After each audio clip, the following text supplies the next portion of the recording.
this video mga lods, pag-uusapan po natin kung bakit nga ba may mga babae na maluwag na ang pechay, no? Kasi pa marami po mga lalaki na nagtatanong sa akin na, ma'am, ba't po kaya ganun yung pechay ng partner ko maluwag na? So, posible po ba napapa-judge po siya sa iba? So, karamihan po sa mga lalaki, no, na ako curious kung bakit nga ba lumuluwag daw pechay ng kanilang mga partner. So, proceed na nga po tayo kagad sa unang dahilan.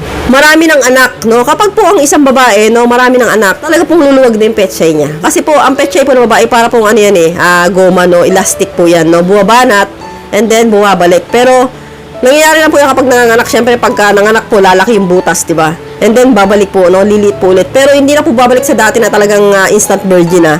So, babalik lang po siya, no?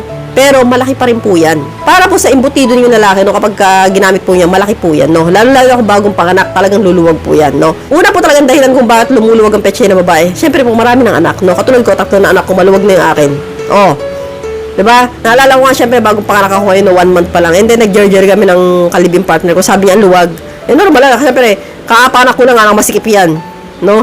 And then, hanggang ngayon, maluwag pa rin, no. Hindi pa talagang totally bumabalik sa dati sa normal, no. Pero kung babalik man yan, konting-konti na lang maluwag pa rin yan. Sabi ko, huwag ka na umasa na sisikip pa yan. No? Kasi lagi nagagamit yan. So, proceed na nga po tayo sa pangalawang dahilan. Marami nang naging asawa o naging jowa. No? Ang babae, Lods, isa po yan sa dahilan kung bakit maluwag na yung kifi. No? Kapag marami nang naging ka-live-in partner or marami nang naging jowa before, no? Marami nang naging karanasan, no? Talaga pong luluwag na yan, no? Kung baga, Lods, sa tornilyo, nag-lustrate po, no? Kapag ginagamit palagi nag-lustrate, lumuluwag, no? Nakakalas. Kaya po, wag po kayo magtaka kung bakit lumuluwag yung pechay niyan, no? Kasi po, kapag po kami po ay habang nag-iedad na, Lods, ang balat po ng pechay namin, no?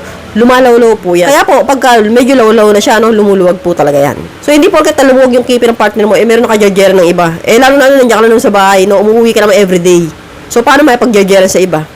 At kung may pagjarjera man sa iba yan, ng 1 beses o 2 beses, hindi na agad luluwag yan, no? Luluwag lang po yan kung araw-araw sila nag-jarger at wala ka, kunwari, LDR kayo, nasa ibang bansa ka, and then yung asawa mo nandito dito.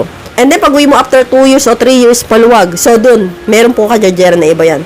Pero kung umuwi ka naman everyday, so, hindi mo na kailangan maghinala, Lods, kasi po katulad po ng sinabi ko, kung 1 beses lang po na pag-jarger niyan, hindi po agad luluwag yan. So, kung lumuwag man po yan, ay dahil po yan sa imbutido mo. Proceed na nga po tayo kagad sa number 3. Araw-araw nagagamit. Oh, kung araw-araw nagagamit ang pechay, syempre luluwag po 'yan, di ba?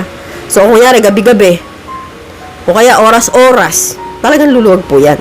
At ang pang-apat na dahilan nga po ay madalas mag-finger or gumagamit po ng toys. So, may mga babae, Lods, na talagang may pagkasalbahe pagdating sa sarili nila, no? Hindi kontento.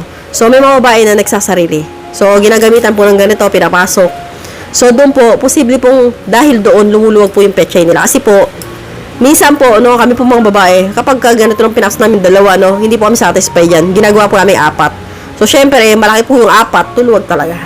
At yung iba po, gumagamit po ng mga toys, katulad po ng vibrator or artificial, di ba? So, kapag pinapasok po yan doon lagi, no, kapag ginagamitan po ng ganyan ng isang pechay, talagang luluwag.